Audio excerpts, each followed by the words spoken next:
Action! Den her video. Hvordan skal man starte sådan noget her? Hej, mit navn er Isabel Hårgaard.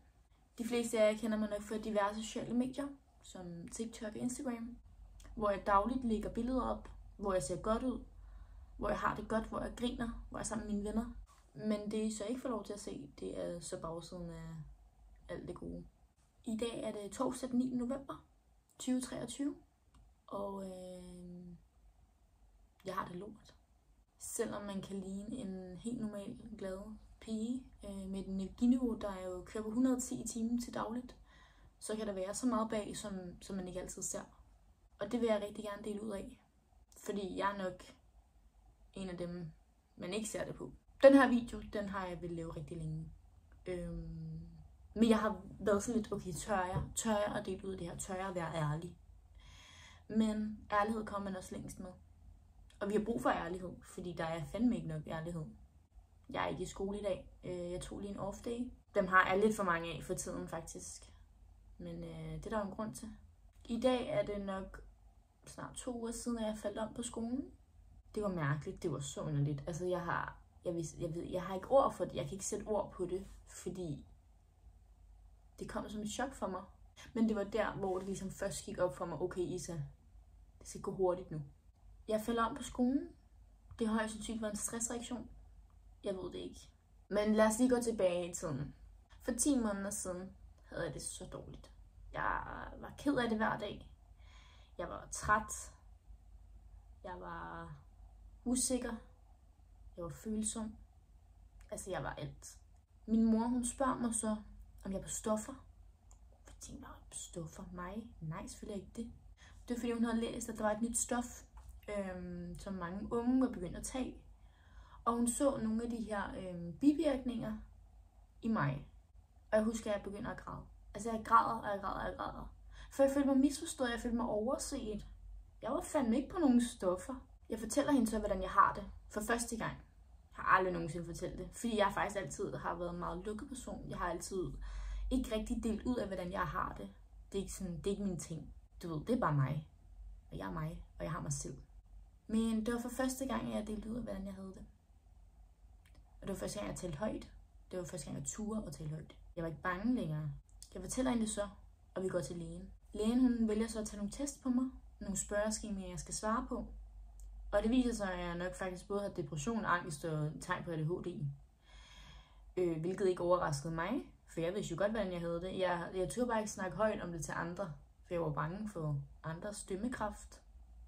Hvordan andre så det. Når jeg siger depression og angst nu, så ved jeg godt, hvordan folk tænker. Men de ser det ikke på mig, fordi jeg er rimelig sikker på, at når I kigger på mig lige nu, så tænker I ikke, okay, hende der er noget galt med hende. Men det er fordi, der er så meget bag alt det her.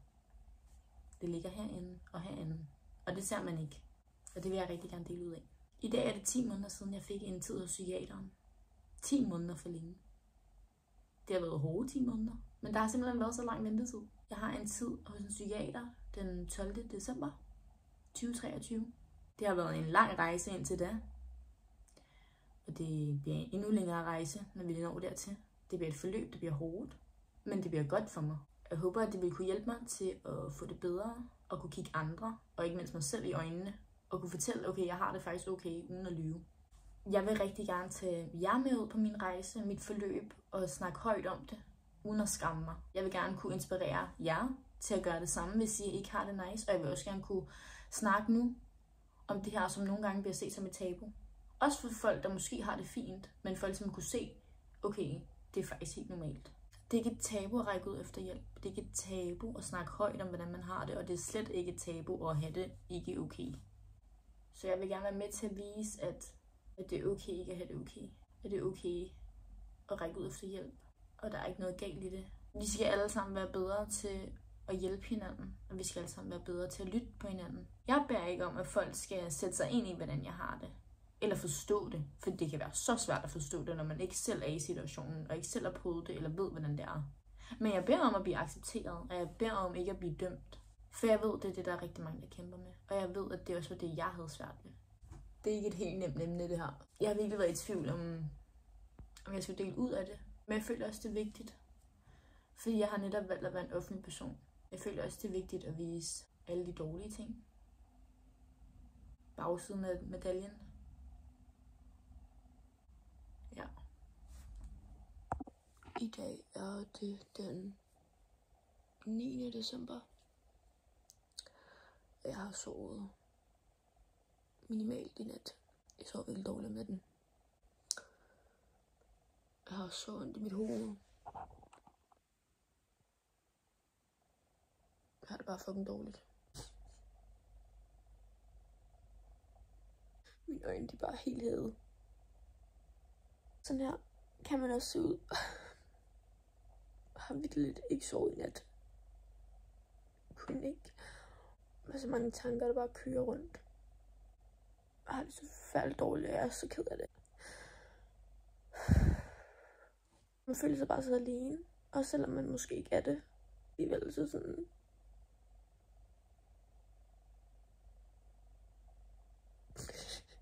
Så føler jeg bare, at man står med den her følelse alene. Og det er den form for ensomhed. Det er svært for andre sådan at sætte sig ind i det. Og jeg har haft det sådan her i alt for lang tid nu. Det gør ondt, og jeg er knust og ødelagt.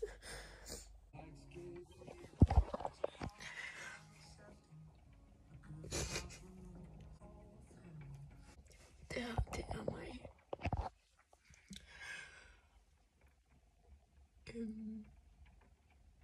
50% af tiden.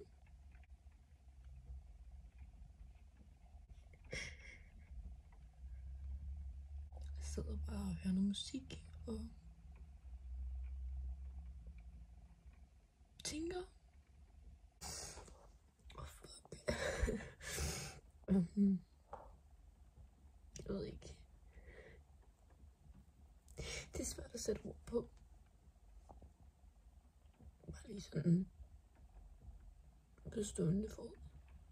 Selvfølgelig ved jeg godt, hvad nogle af ting, jeg kunne være ked af det over lige nu, for eksempel.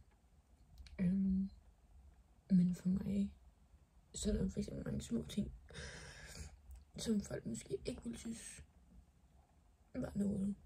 Men for mig føler det måske mere. Men det er også bare sjovt, fordi at jeg viser jo aldrig den her side af mig selv. Jeg er jo altid mega glad og imødekommende og positiv. Men jeg har fandme også mange dårlige dage, hvor jeg bare sidder i min vindueskammer og hører noget trist musik med min stearinlys. Altså, alt er bare ikke altid, som man tror, det er. Overhovedet. Så er det aften, inden at jeg skal til Nana. Jeg sidder her i min seng. Altså i går var jeg så fucking ked af det. Altså jeg var så ked af det, og jeg var græd, og jeg sad i min vindueskamp. Og bare kiggede ud af vinduet og bare græd. I dag, der... Jeg ved ikke, hvad... Jeg tror bare, at jeg ved ikke, hvad... Jeg har ikke nogen forventninger. Altså jeg ved ikke, hvad jeg skal forvente. Altså jeg kan godt mærke, at det er lidt hårdt, når man er alene. Altså fra i morgen af, så er det jo en helt ny start på alt. Jeg tror også i går, altså jeg var virkelig ked af det i går. Men jeg tror også, det er noget at gøre med sådan... Altså der er selvfølgelig rigtig mange ting og sådan noget. Altså når man tænker overordnet. Jeg ved det ikke.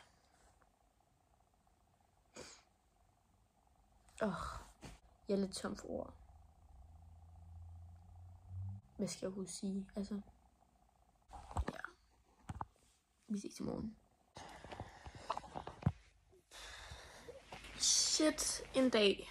Ej. Jeg ser faktisk ikke engang... Altså, jeg ser ikke rar ud lige nu. Jeg er også så træt. Og det er ikke engang, fordi jeg har sovet dårligt overhovedet. Jeg følte mig overhovedet ikke ked af det i går. Jeg ville lidt sætte en film på, og så gik jeg i seng. Jeg tror bare, det er fordi, der har været så mange tanker kørende, og så sådan, nu så står man her-agtigt, ikke?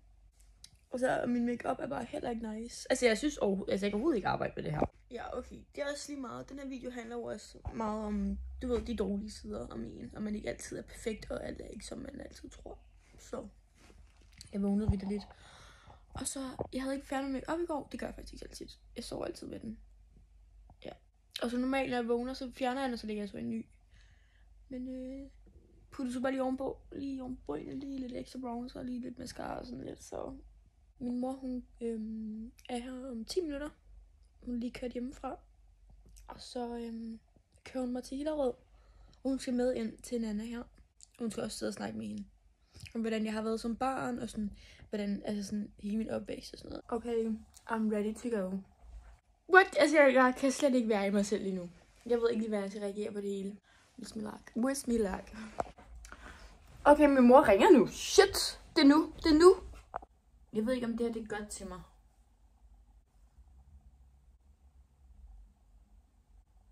Jeg er så forvirret lige nu. I dag er det nogle dage siden, at jeg var forbi Nana.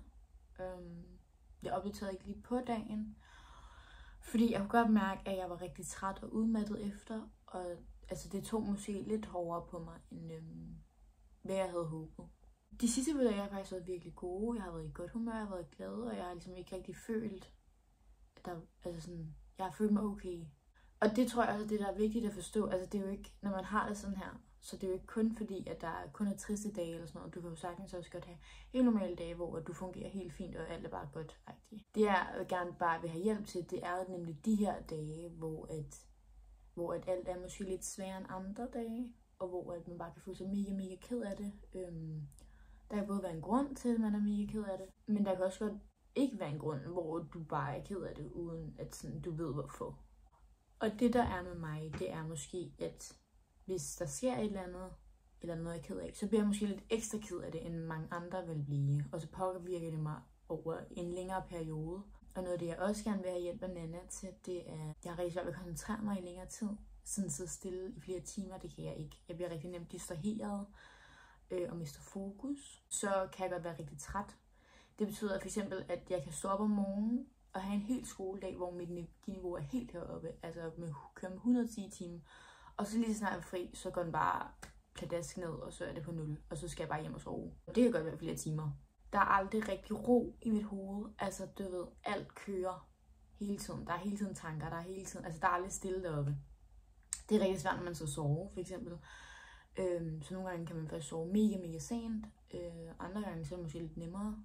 Den måde, jeg ligesom også prøver at hjælpe mig selv på, det er at falde i søvn til noget. Altså sådan, hvis jeg har en film eller et eller andet i baggrunden, så er det meget nemmere for mig at falde i søvn. Hvis der er helt stille, så kører det bare op i hovedet, og det stopper ikke. Og så er der selvfølgelig også mange andre ting, som jeg håber, at hun ligesom vil kunne hjælpe mig med. Men det her, det var sådan overordnet. Ja, som sagt, det tog rigtig hårdt på mig. Jeg tror, det er fordi, at man har gået hele sit liv og faktisk lidt frygtet det her. Altså, jeg har personligt altid gemt mig væk, både for omverdenen, men også sådan mine forældre og sådan noget. Altså, sådan, jeg har aldrig nogensinde sagt, hvordan jeg har haft det. Jeg har aldrig nogensinde sådan der rakt ud efter hjælp, fordi jeg var bange for, at de ville se anderledes på mig. Jeg var bange for, at jeg ville være besværlig. Jeg tror bare, jeg tænkte, okay, jeg kan godt gøre det her selv. Og det kan man ikke. Man kan ikke gøre det her selv. Men også så står man der foran en, der faktisk har tænkt sig at hjælpe dig, og tænkt sig at prøve at gøre, så du ligesom kan fungere optimalt. Og det er ikke fordi, jeg ikke fungerer optimalt, for det gør jeg. Men der er bare nogle udfordringer i min hverdag, som vil være mega rart ligesom at kunne komme ud med og få hjælp til. Og det er også derfor, jeg håber, at selvom der behøver overhovedet ikke være noget galt, og jeg ved godt, jeg har sagt det her 1000 gange i den her video, men jeg håber, at hvis der er nogen, der sidder derude, eller hvis I kender nogen, der måske virker til ikke at have det nice, så ræk ud efter hjælp, og det behøver overhovedet ikke være, fordi du også skal ende hos en psykiater eller en psykolog eller andet. Det kan også bare være rart bare at snakke med en forælder, eller en lærer, eller en veninde, eller en kæreste, et eller andet. Bare for at snakke, fordi når man holder det inde, som jeg har gjort i 18 år, du har holdt det inde i så lang tid, og ikke fået snak om det, så hober det sig op, og det bliver bare mega nederen til sidst, og så det er bare sværere at reparere. Fordi ja, man bliver ødelagt af det. Man bliver ødelagt af at ikke at snakke, og man bliver ødelagt af ikke at åbne sig op. Vitterligt mit bedste råd til, hvis du sidder derude og har måske en lidt trist følelse indeni, eller der er noget, der ligesom plager dig i din hverdag, så snak med nogen om det, fordi at det vil 100% hjælpe dig videre hen i dit liv. Det vil i hvert fald være noget, jeg har fortrudt. Det har jeg ikke åbnet op noget før. Men igen, så var det den her frygt, og den her, okay, vil jeg være besværlig nu? Vil folk se anderledes på mig? Det var den her tanke, der hele tiden kørte op i mig, så derfor så gemte jeg mig bare væk og var sådan, jeg har det fint. Men jeg havde det ikke fint. Jeg har det stadig ikke fint. Og jeg håber bare, at man ligesom kan nå at bremse den her følelse de her tanker i tide, sådan så man ikke ender ud i min situation, hvor at man står 18 år efter og ligesom er nået så langt ud på kanten, som jeg er.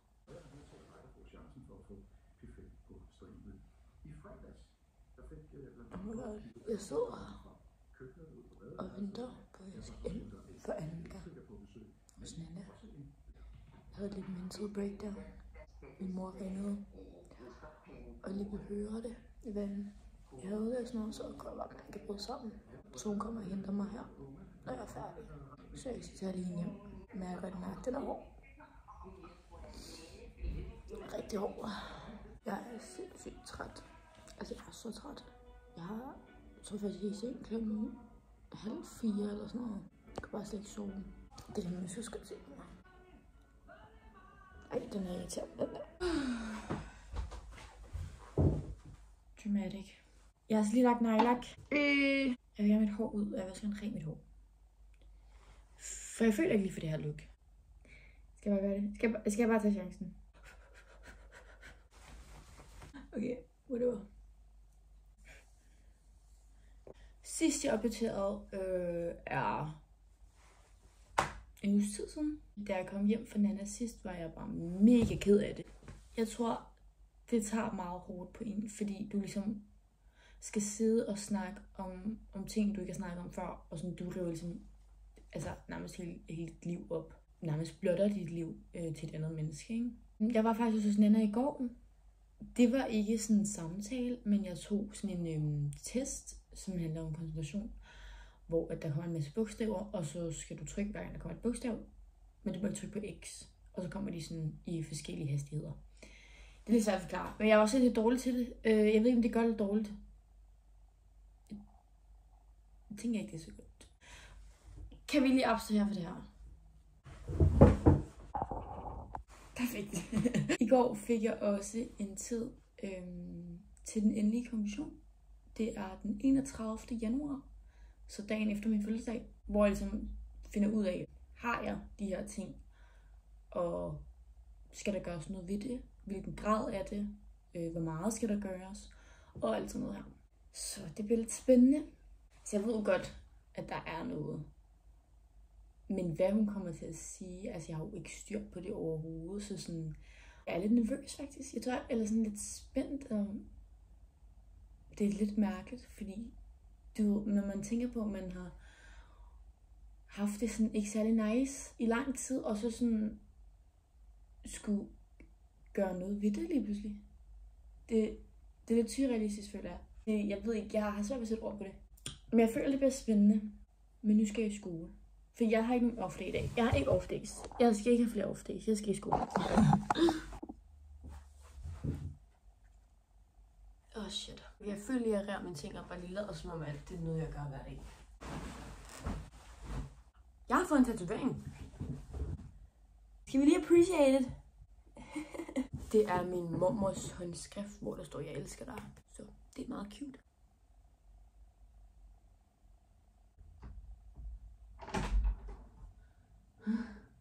Hej mom. Jeg sidder lige og filmer. Hvad? Jeg sidder lige og filmer.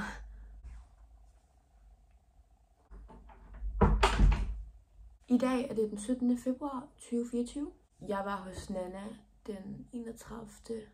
januar, hvor jeg fik en udredelse.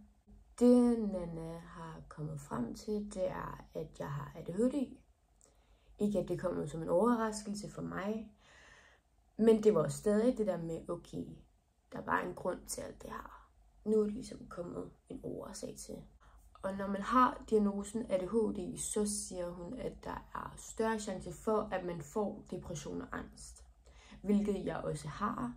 Men fordi jeg fik diagnosen ADHD, så vil hun ikke give mig diagnosen om, at jeg har angst og depression. Jeg har ikke decideret angst, men jeg har angstanfald en gang imellem. Fordi jeg har ADHD.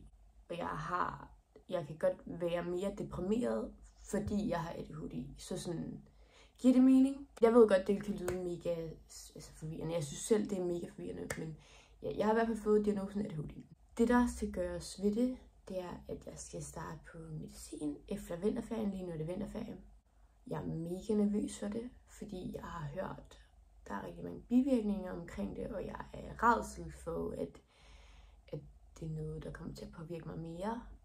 Blandt andet sådan noget med at være ekstra meget ked af det, og tabe sig rigtig meget. Jeg er i forvejen ikke den største pige. Det der med at tabe sig, det vil gøre mig virkelig ked af det. Men jeg skal i hvert fald prøve det her medicin, og så se, hvordan det er. Jeg skal ind til Nana her på fredag næste uge, hvor vi ligesom skal snakke om, hvordan det kommer til at være, og hvad meget skal tage. Jeg er startet på det her, der hedder melatonin, som ikke er en sovepille, men det er et stof, som din hjerne og krop ligesom selv danner. Den går ligesom ind og siger til din hjerne, at nu er du træt, det er aften og nat, du skal sove nu.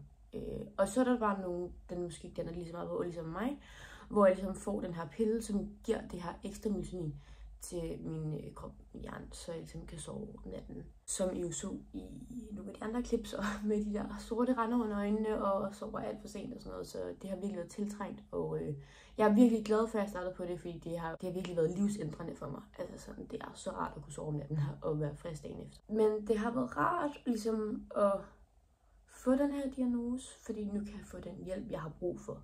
Jeg får den støtte, og måske også lidt en forståelse. Det er også været lidt rart at sådan få den, fordi at det bekræfter også lidt mig selv. Okay, jeg er så nervøs. Jeg ved ikke, hvor jeg skal sætte jer. Jeg føler ikke, det er særlig godt, det her. Og jeg har faktisk, jeg er virkelig, virkelig travlt. Før jeg skal op og træne. Jeg har lige spist noget skyr, fordi at jeg var hos Nana og snakkede om min medicin. I dag er det den, jeg ved faktisk ikke, hvad det er. Det er februar, og det er søndag, hvilket jeg skal til skole i morgen. Så jeg tænkte lige, at jeg vil prøve at tage en af mine piller i dag, sådan så jeg altså er forberedt til morgen. Så jeg tænker, at jeg tager den første pille nu her. Og så vil jeg opdatere, hvordan det er gået. Oh my god. Jeg er lidt nervøs, faktisk. Det her det er så det mindste milligram, for man bygger op af, så som hun sagde faktisk, at det er jo sikkert, at du kan mærke det. Og jeg har spist virkelig meget morgenmad, fordi at man netop mister appetitten. Okay, jeg tænker, at jeg har lidt travlt, for jeg skal op og træne, så jeg snakker lige lidt om bivirkninger og sådan noget, og hvad hun fortalte mig, hvad man skal have fokus på senere hen. Men jeg tænker lige, at jeg vil filme, at jeg tager den første pille nu, og så vil jeg ligesom fortælle i aften, hvordan det er gået.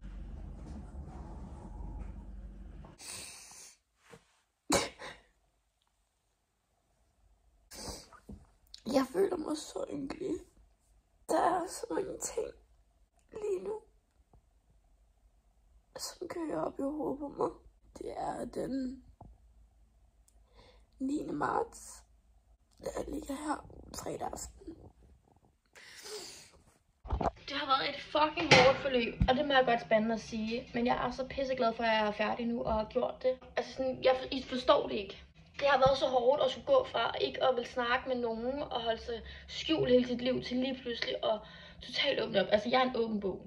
Og jeg er så evigt taknemmelig for, at jeg har gjort det, og jeg har fuldendt det. Og jeg kan stå nu godt nok måske et år senere nærmest. Men prøv at høre, det var det år værd. Det var et pissehårdt år, men prøv at høre, det er det hele værd.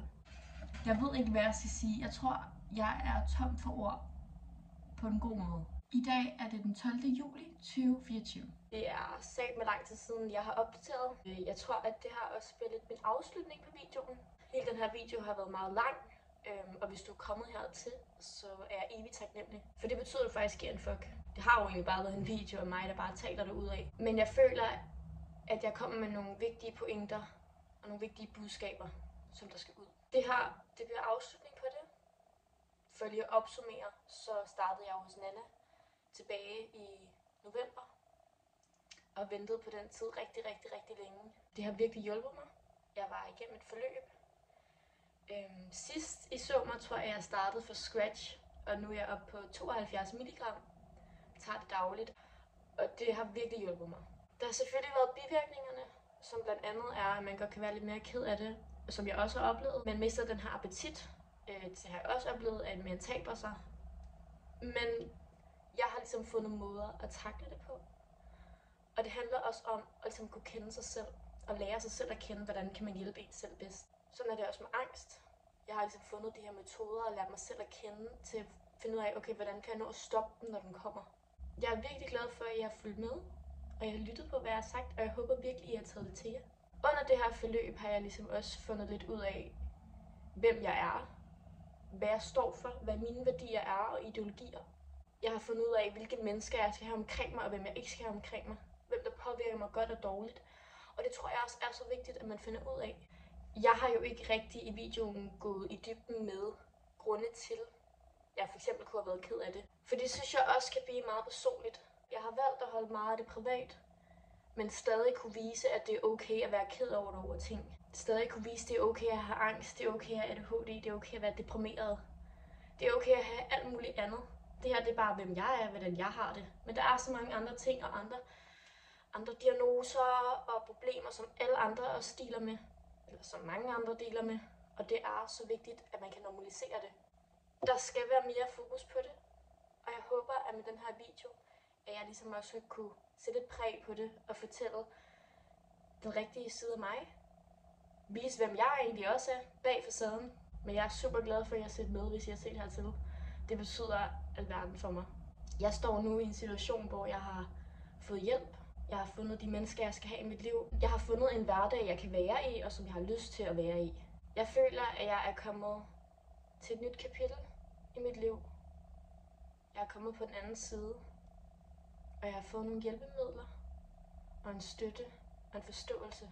Selvfølgelig har jeg da stadig dårlige dage, og selvfølgelig har jeg da stadig angstanfald og sådan noget, men jeg har fundet ud af, hvordan jeg kan hjælpe mig selv.